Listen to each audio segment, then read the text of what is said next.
푸른 거지. 정산에 살으리라. 나의 마음 불러 정산에 살으리라. 이 봄도 산허리에 초록빛 물들었네. 세상 본 내 시름 읽고 정산에서 살리라. 길고 긴 세월 동안 온갖 세상 모였어도 정산의 구하니 정산에 살으리라.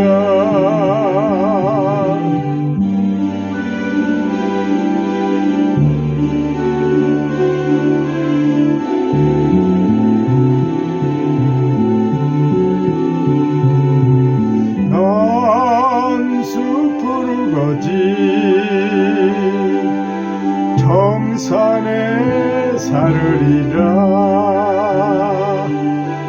나의 마음 불러 정산에 살으리라. 이 봄도 산허리에 초록빛 물들었네. 세상 본 내 시름 읽고 정산에서 살리라. 길고 긴 세월 동안 온갖 세상 보라였어도 정산의 구하니 정산에 살으리라.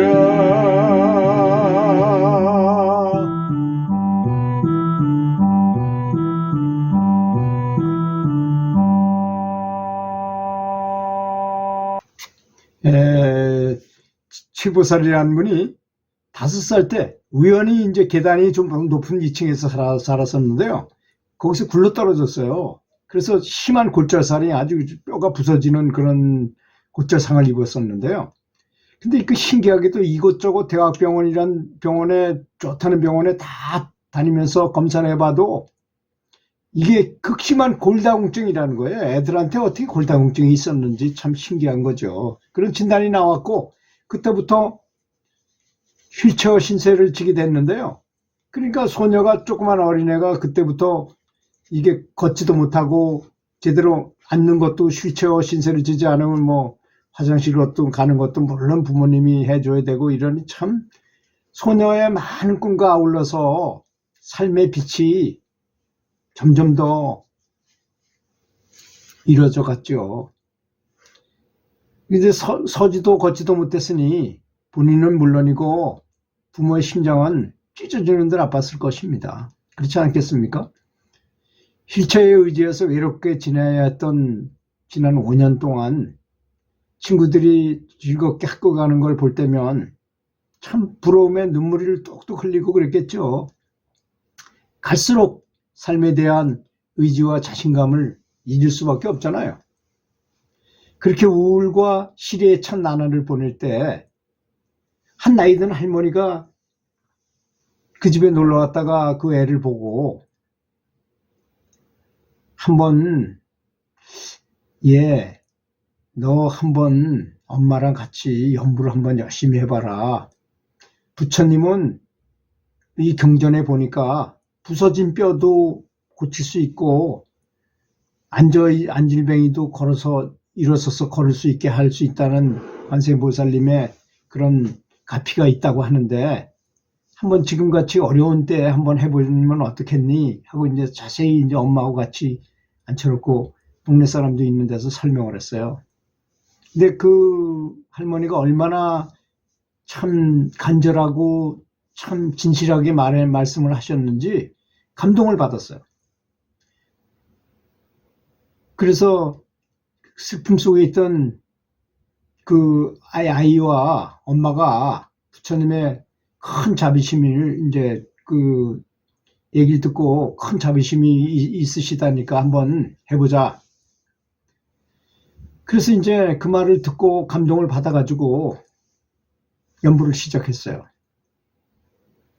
진짜 이 사람들이 그러니까 사람은 상황에 따라서 다른 것 같아요. 크게 깨달음을 얻은 분들도 가만히 보면 평상적으로 이렇게 살다가 깨달음을 얻겠다고 하는 그런 각오가 생기지 않는 것 같아요. 보니까 참 어려움을 처했을 때, 정말 이 사람이 간절한 마음을 가졌을 때 제 모든 걸 다 버리고 연불에 아주 올인했을 때 어떤 가피가 내리는 것 같더라고요. 근데 이분도 역시 마찬가지 아니겠습니까? 정말 학교도 못 가고 휠체어에 앉아서 매일 부모가 화장실 갈 때마다 업어다 줘야 되고 그러니 얼마나 괴로워요, 서로. 그래서 이제 우리 한번 해보자. 그래서 눈물을 흘리면서 열심히 이제 그때부터 완전 채식을 하기로 했어요. 또 그리고 이제 부처님이 불살생을 하라고 하셨으니 계율 중에 첫 번째가 불살생이잖아요. 근데 나는 살겠다고 연불하면서 남의 살은 먹으면서 이렇게 하면 안 될 것 같은 생각이 들어서 완전 채식을 하자. 그리고 채식을 지키면서 이제 연불을 시작하니까 이제 부처님의 끝없는 사랑의 축복이 마치 오래 기다렸다가 가물었던 사막의 단비를 쫙 뿌려주는 것처럼 그녀의 영혼을 적셔주었겠죠. 그렇죠? 얼마나 갈망하고 얼마나 갈급했겠습니까? 그러니까 이제 그렇게 간절한 마음으로 연부를 정말 열심히 했죠. 그리고 이제 그렇게 하다 보니까 이제 부처님의 축복을 받고 가피를 받으면 눈물이 막 흐르게 마련입니다. 아주 행복해진 후 몇 주 만에 기적이 일어나게 됐어요. 그녀가 벽을 잡고 일어나는 거예요. 그러면서 걷기 시작하는 거예요. 그리고 걷기를 계속 걷기 연습을 하니까 점점 다리에 힘이 붙고 이제는 완전히 휠체어 신세를 얻었어. 그냥 충분히 잘 걸어 다니게 된 거예요. 그리고 자전거 타는 것까지 배웠어요. 오죽하면 걷는 건 자신 있어져 가지고 이제 그렇게 됐습니다. 그 몇 달 전에 이제 그 할머니하고 그 동네 사람들이 놀러 왔는데요. 참 그 연불 도반들하고 같이 놀러 와서 보니까 그전엔 등에 업혀서 다니던 아이가 이제는 뭐 자기 발로 걸어 다니면서 아주 완전히 정상적인 사람이 된 거 보고 커피도 끓여가지고 나오고 막 그런 거 보고 너무너무 감동을 한 거예요. 그랬더니 이제는 아가씨가 됐죠. 그 아가씨가 한면의 미소를 머금고 차분하게 말했습니다. 제가 부처님의 연불을 만나지 못했더라면 저는 아마 삶을 살아갈 자신감을 얻지 못했을 거예요. 하면서 만면의 미소를 띠고 얘기를 하는 거예요. 참 우리는 삶을 살면서 고통이 우리 앞에 닥쳐진 역경이 어려운 거고 나쁜 건 줄만 알지만 실제로 정말로 진심으로 이럴 때 방법은 두 가지잖아요. 하나는 포기하고 계속 술 마시고 때려 부시고 나쁜 길로 가고 뭐 이렇게 하는 거 하고, 또 하나는 그때 마음을 바꿔서 오히려 그걸 감사하고 그 역경을 이기고자 연부를 하거나 이래가지고 크게 깨닫거나 큰 성취를 얻는 사람도 있다는 것입니다. 그러니까 우리는 생각을 잘 해야 된다. 이체 의심조다. 이걸 믿어야 할 것 같습니다. 감사합니다.